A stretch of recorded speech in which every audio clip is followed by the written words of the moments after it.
ঈশানের দর্পণে আপনাদের সবাইকে স্বাগত জানিয়ে শুরু করছি আজকের সংবাদ।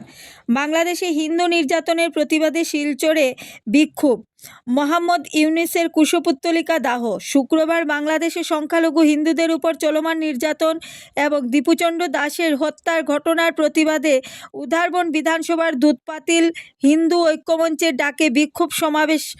হত্যাকারীদের ফাঁসির দাবিতে সরব হন শতাধিক প্রতিবাদীকারীরা।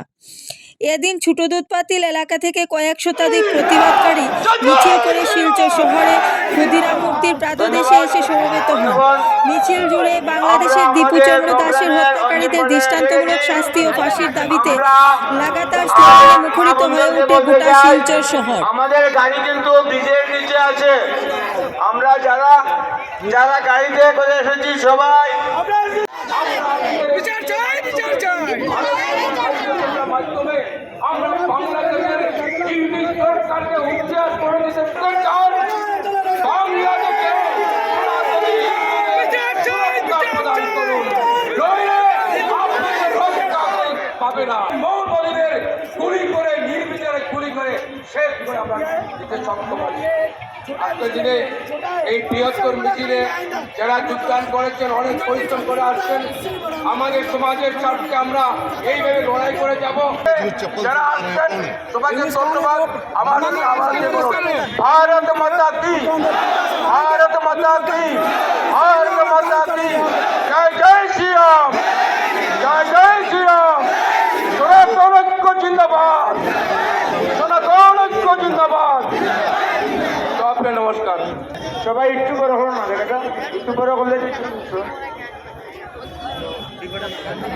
বন্ধুগণ, আমরা সবাই একত্রিত হয়েছি হিন্দুদের স্বার্থে।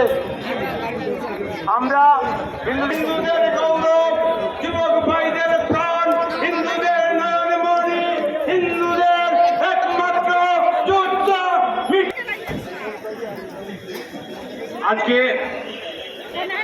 সমগ্র দুধপাতিল অঞ্চল, আতিচড়া এবং সমগ্র দুধপাতিল ঐক্যমঞ্চের দ্বারা যে মহা মিছিলের আয়োজন করা হয়েছে, এই আয়োজন এখানে উপস্থিত হয়েছেন সকল নাগরিকবৃন্দের কাছে আমি অনুরোধ করতে চাই, নিজের শরীরের রক্তের আগুন আজকের এই হিন্দুদের উপরে যখন নির্যাতন হয় তখন রাহুল গান্ধী কোথায় থাকে? রাহুল গান্ধীকে আমরা বলতে চাই, কারণ আমরা হিন্দু ভাই, আমরা হিন্দু ভাইয়ের উপরে যখন কোনো নির্যাতন হয় তখন রাহুল গান্ধী চুপ থাকে, অনেক পুরো চুপ থাকে, কোন হিন্দু ভাইকে মদত করে না।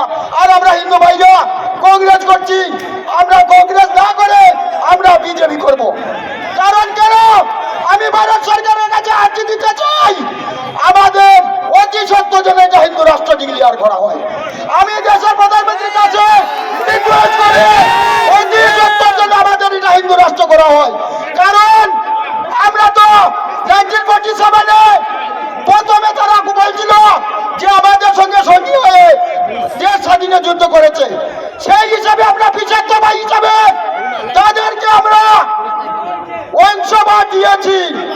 কিন্তু 71-এর আরেকটা দল আমাদের এখানে আছে যে তোমার মাইনরিটি তুমি নিয়ে নাও আর তোমার পজিটিভ বাংলা হিন্দু ভাইরাকে তুমি এনে নাও। কিন্তু আমরা এটা বলতে চাই, আমরা কিন্তু কাপুরুষ নই। 71-এর চুক্তিপত্র মানিয়ে দেখেন যে আমরা কিন্তু এখানে বাংলাদেশ এখানে আছি, বাংলাদেশ সঙ্গে আমাদের ছিল। 71-এ আমাদের 6 কোটি মানুষ ছিল, আজকে আমরা 2025 সালে আমরা বাংলাদেশে শুধু 2 কোটি মানুষ আছি। হরে কৃষ্ণ। আমরা বাংলাদেশের সরকার বুঝিয়ে দিতে চাই, আমরা যদি জাগিয়ে পড়ি তাহলে বাংলাদেশ ধ্বংস করে দেব।